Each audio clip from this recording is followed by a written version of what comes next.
Finally, for the first time since January of 2020, this king returned to the movie theater. And the first thing I see is Dune.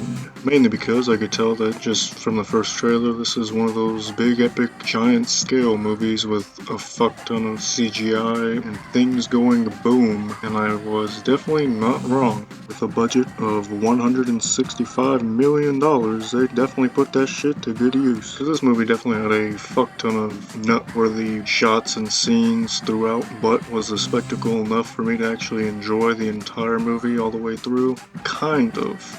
Now, going into this movie, I already heard that this was going to be a part 1 of 2, so I went in expecting an incomplete movie, and that's kind of what you get. As someone who never read the book or ever watched the 1980s version, I went in absolutely blind, and I definitely enjoyed a lot of the different forms of world building and all sorts of different intergalactic beings. I personally wasn't overly impressed by the actual story itself. It definitely did drag on a little bit towards the end. That last half hour definitely dragged it down a little bit for me, but it definitely was kept afloat from the spectacle mindset, held together by a pretty badass soundtrack and just overall sound mixing, which I think is probably what the number one thing I missed about going to the movie theaters is the surround sound. Just fucking fantastic. Mwah. Chef's kiss.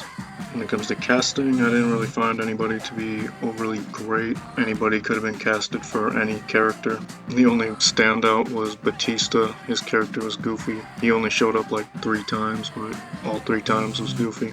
And when it comes to rating these movies, a big factor to me is rewatchability, and I don't think this movie's gonna be all that rewatchable. I might watch it like one more time right before part 2 comes out, assuming part 2 comes out. So overall, I'm gonna give it a 7 out of 10. Definitely, if you're gonna watch it with a good surround sound or in a movie theater. Just don't expect anything great out of the ending. Alright, I'm done.